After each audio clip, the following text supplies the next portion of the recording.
نحمده ونصلي على رسوله الكريم اما بعد اعوذ بالله من الشيطان الرجيم بسم الله الرحمن الرحيم ان الله لا يستحيي ان يضرب مثلا ما بعوضة فما فوقها فأما الذين آمنوا فيعلمون أنه الحق من ربهم وأما الذين كفروا فيقولون ماذا أراد الله بهذا مثلا يضل به كثيرا ويهدي به كثيرا وما يضل به إلا الفاسقين الذين ينقضون عهد الله من بعد ميثاقه ويقطعون ما أمر الله به أن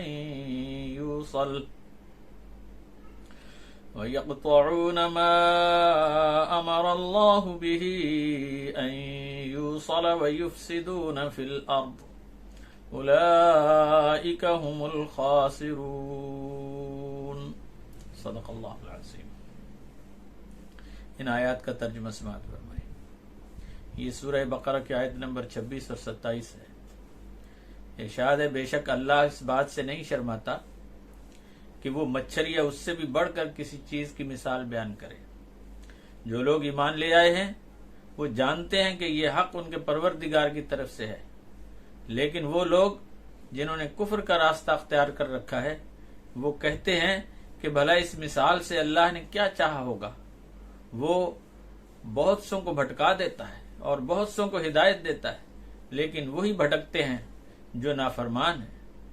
فاسق اور نافرمان وہ ہیں جو اللہ سے پکا وعدہ کرنے کے بعد اس کو توڑ دیتے ہیں اور جن رشتوں کو ملانے کا حکم دیا ہے اس کو کاٹ ڈالتے ہیں اور زمین میں فساد مچاتے ہیں۔ یہی وہ لوگ ہیں جو نقصان اٹھانے والے ہیں۔ میرے محترم سامعین و ناظرین، السلام علیکم ورحمۃ اللہ وبرکاتہ۔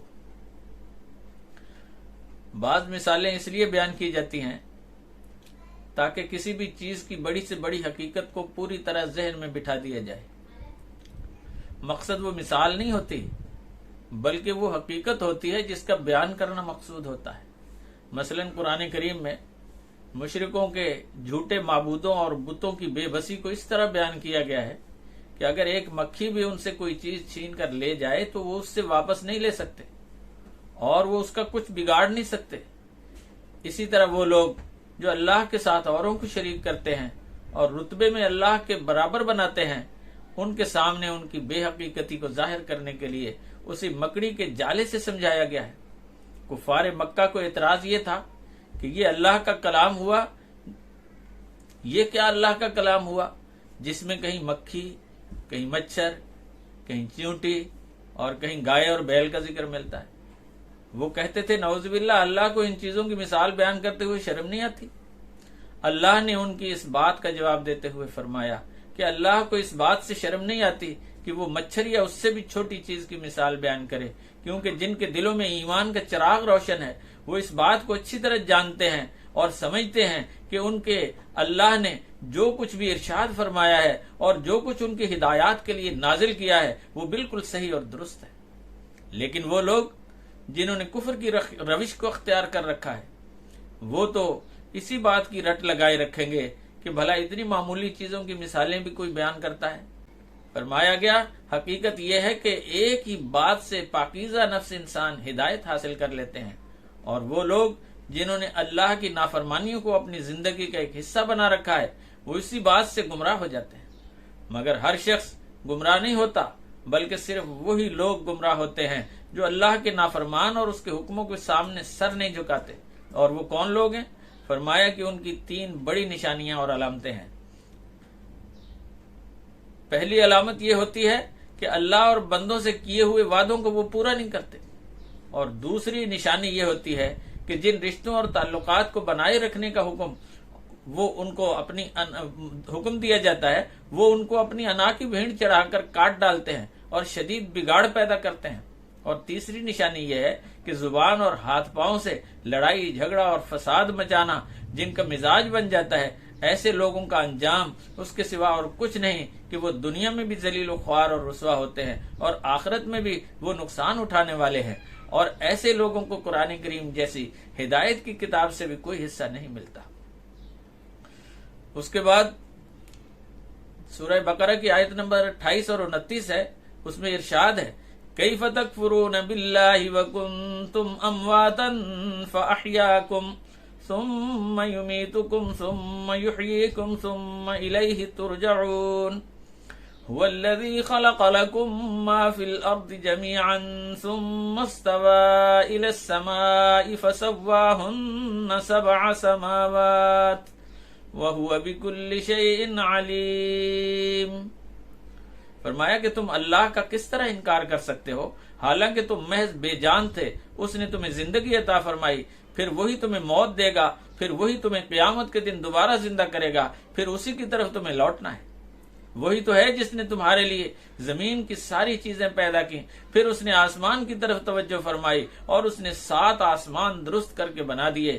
وہی ہر چیز کا اچھی طرح علم رکھنے والا ہے۔ تو ان آیات میں اللہ تعالیٰ نے انسان پر اپنی بے انتہا نعمتوں کا ذکر فرمایا ہے۔ ارشاد ہے کہ تم بے جان تھے، یعنی اس سے پہلے تمہارا وجود ہی نہیں تھا، اس نے تمہیں زندگی کی نعمت سے نوازا اور تمہاری زندگی اور بقا کے سارے سامان مہیا کر دیے، پھر وہ تمہیں موت کی نیند سلا دے گا۔ تو اگر دیکھا جائے تو جہاں زندگی ایک بہت بڑی نعمت ہے، موت بھی نعمت سے کم نہیں ہے، کیونکہ عالم آخرت کی نعمتیں اور وہاں کی زندگی کی ابتدا موت سے ہی ہوتی ہے، لہذا نعمت کا ذریعہ بھی نعمت ہی ہوا کرتا ہے۔ فرمایا کہ موت کے بعد وہ اللہ تمہیں قیامت کے دن پھر ایک نئی زندگی دے گا جو بالآخر نیک اعمال کے سبب تمہیں جنت کی ابدی راحتوں سے ہمکنار کر دے گی۔ فرمایا کہ اللہ نے انسان کو زندگی دی تو اس کی راحت کے سامان بھی پیدا کیے، زمین کو پیدا کیا تو 7 آسمانوں کو مستحکم اور مضبوط قلعوں کی طرح تقسیم کر دیا تاکہ نظام کائنات کو احسن طریقے سے چلایا جا سکے۔ فرمایا کہ جس اللہ نے تمہارے جسم اور جان کے لیے زمین اور آسمان پیدا کیے اور تمہاری روح کے لیے اپنے کلام عطا فرمایا تو تم اس کی ذات کا انکار کر ہی نہیں سکتے۔ وہ ذات جس نے تمہیں ہر طرح کی نعمتوں سے نوازا ہے، تم اس سے سرکشی اور بغاوت کر کے اور اس سے منہ موڑ کر سوائے جہالت کی تاریکیوں کے اور کہاں جا سکتے ہو؟ تمہیں روشنی اور نور اسی کے در سے ملے گا۔ تو اللہ تعالی مجھے اور آپ کو عمل کی توفیق عطا فرمائے۔